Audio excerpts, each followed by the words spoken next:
안녕하세요. 검단신도시 검단부동산 프로 남수랑 공인중개사입니다. 저희 검단부동산 프로에서는 상가 전문으로 하다 보니까 저희 협력해주시는 세무사님이 계세요. 항상 자문을 구할 때마다 정말 정확하고 신속하게 해주시는 분이신데요. 오늘 모셔봤습니다. 검단이 핫하다는 소식을 듣고 작년에 검단으로 입성을 하게 된 홍준희 세무사입니다. 반갑습니다. 네.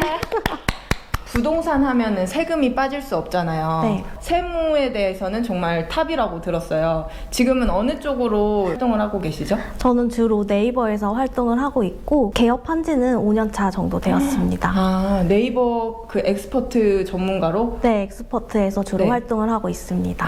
엑스퍼트 찾아보면은 홍준희 세무사님 엄청 다양하게 활동을 하고 계시더라고요. 네, 인기순이에요. 아, 진짜요?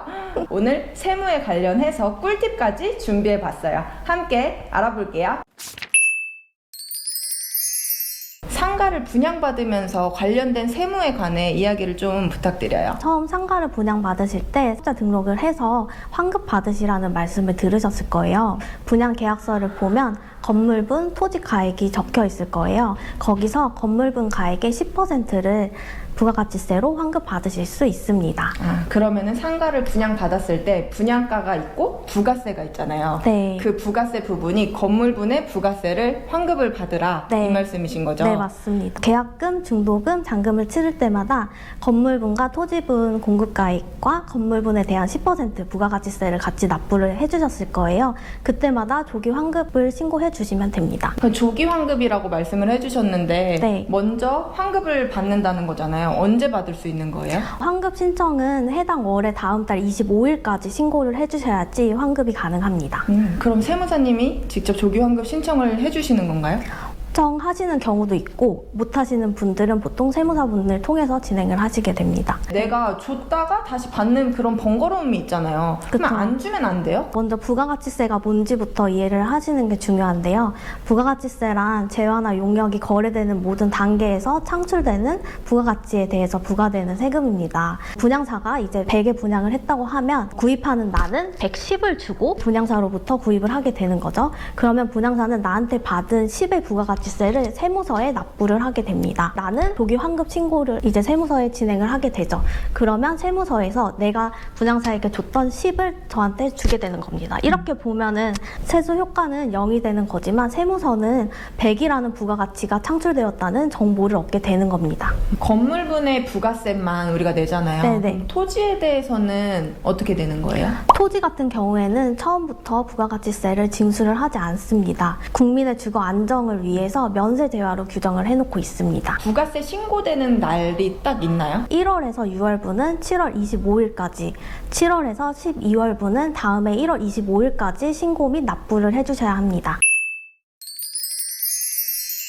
부가세에 관해 이야기를 해봤잖아요. 네. 부가세는 계약금, 중도금, 잔금 치를 때마다 10%씩 더 냈다가 이제 환급을 받으셔요. 그래서 저는 보통 손님들한테 그 부가세 부분을 받아 놓으셨다가 네. 거의 취등록세 금액이랑 비슷하더라고요. 네, 맞아요. 그래서 취등록세로 그때 내셔야 됩니다. 이렇게 말씀을 드려요.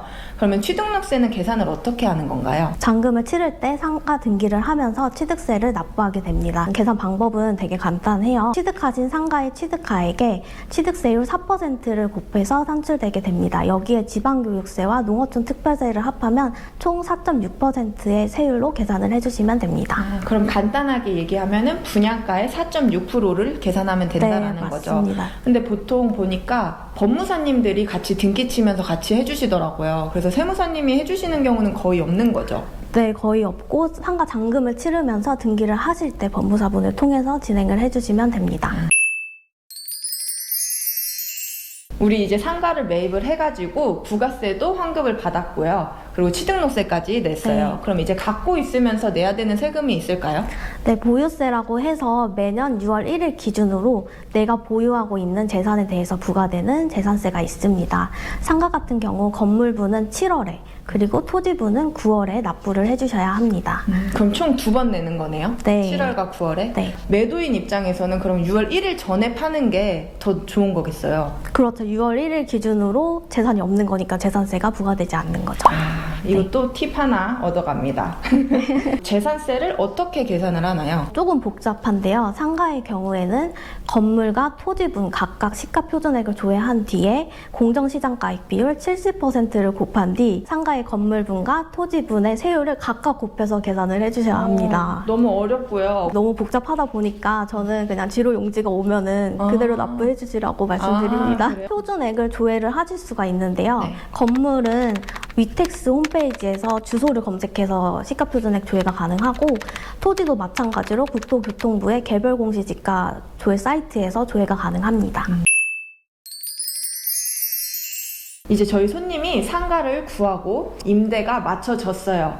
이렇게 됐을 때 저희 임대인 입장에선 어떤 거를 해줘야 되는 거죠? 임대 수입에 대해서 부가가치세 신고를 해주셔야 됩니다. 앞서 말씀드렸던 것처럼 지대 임대료라는 부가가치가 창출되었기 때문에 그에 대한 부가가치세를 납부해 주셔야 하는 거예요. 근데 제가 알기로 학원, 병원 이런 거는 면세 사업자잖아요. 네. 그런 분들은 받지는 못하잖아요. 그거에 대해서. 그쵸. 네. 그래도 내야 되는 거예요?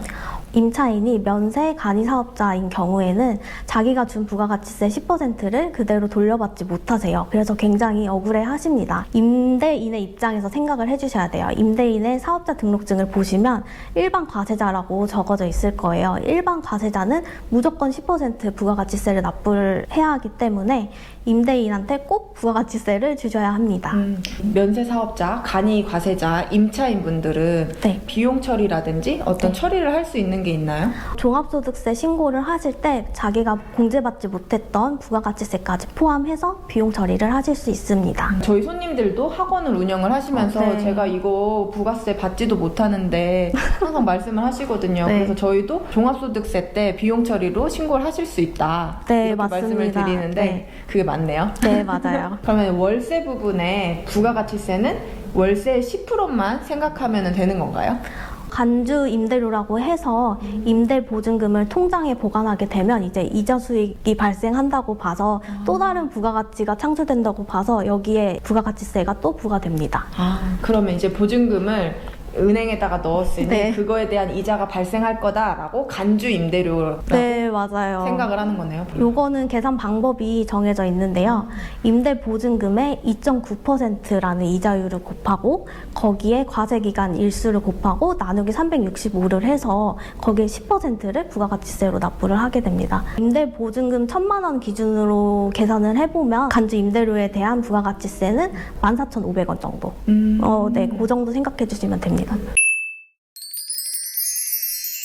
임대인분이 이제 월세를 받으시면서 부가세까지 받았어요. 네. 세금 계산서를 임차인한테 끊어줘야 되잖아요. 어떤 네. 방식으로 끊을 수가 있는 거예요? 보통은 홈택스를 통해서 전자 발급을 해주시거나 어려우신 분들은 종이로 직접 작성해서 발행을 해주시면 됩니다. 홈택스 전자로 발행하실 경우에는 해당 월의 다음 달 10일까지 꼭 발행을 해주셔야 합니다. 세금 계산서를 발행하는 방법이 두 가지 방법이 있는데요.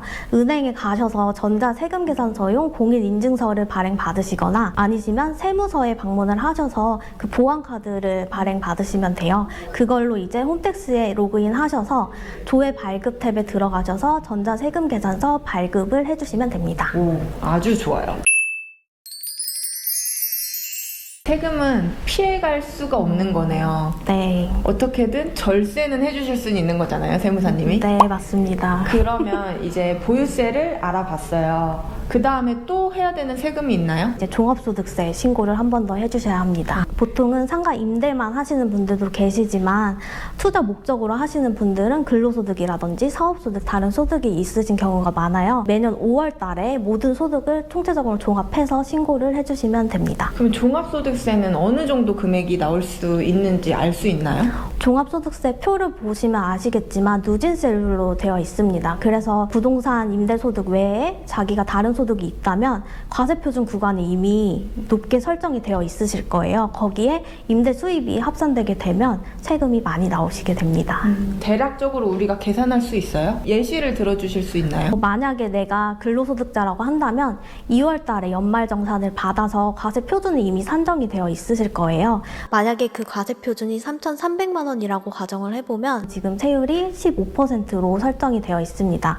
여기에 임대 수입이 1,200만 원 더 추가로 발생했다고 가정을 해볼 그 거예요. 1200만 원이라는 거는 월세가 100만 원씩이면 12개월 하면 1200이잖아요. 그렇게 계산을 하는 건가요? 임대 소득 금액은 임대 수입에서 필요 경비를 제외하고 계산이 되는데요. 보통은 대출 이자 비용, 그리고 아까 내셨던 재산세, 요 정도 비용 처리를 해서 산정되게 됩니다. 다 비용을 뺀 후에 실제 남은 금액으로 1200 정도를 잡으신 거예요? 네, 맞습니다. 네. 그래서 근로소득 과세표준 3,300만 원의 기본세율인 지금 15% 구간에서 임대소득 금액이 추가된다고 하면 1,200만 원에 15% 세율이 또 적용이 돼요. 그렇게 되면 종합소득세 180만 원에 지방소득세 18만 원이 더해져서 198만 원이 추가로 종합소득세로 나오는 네, 거예요? 맞습니다. 종합소득세는 1년에 한 번 나오는 거죠? 네, 맞습니다. 많은 분들이 너무 많이 놀라세요. 네. 갑자기 생각지도 못한 돈이 거의 한 달치 월세가 그러네요. 나간다고 한 달치 생각해 주시면 월세가 돼요. 갑자기 나가는. 그럼에도 저는 갖고 있으면 좋겠어요, 상가를. 저도요. 우리의 꿈은 건물주잖아요. 네. 아, 그래서 많은 분들이 대출 없이 살 수도 있는데 대출 비율을 조금이라도 넣는 이유가 이 다 종합소득세에 경비 처리하기 위해서 그러신 거네요. 그래서 대출 이자 비용과 내가 적용받는 세율 구간을 잘 비교해서 대출을 받으시는 게 절세하는 하나의 방법이 될 수 있습니다. 그렇군요. 꿀팁 감사합니다. 상가를 분양받았을 때 부가세, 취등록세, 재산세, 종합소득세 이렇게 네. 생각을 해야 된다는 거네요. 네, 맞습니다. 오늘 이렇게 홍준희 세무사님과 함께 상가를 갖고 있었을 때 어떤 세금이 필요한지 잘 설명을 해주셨습니다. 다음번에도 함께 해주실 거죠? 물론이죠. 저희 다음번 영상에도 세금 관련해가지고 같이 이야기 나눠볼 테니까 다음 영상도 기대해주세요. 그럼 시청해주셔서 감사합니다. 안녕. 안녕.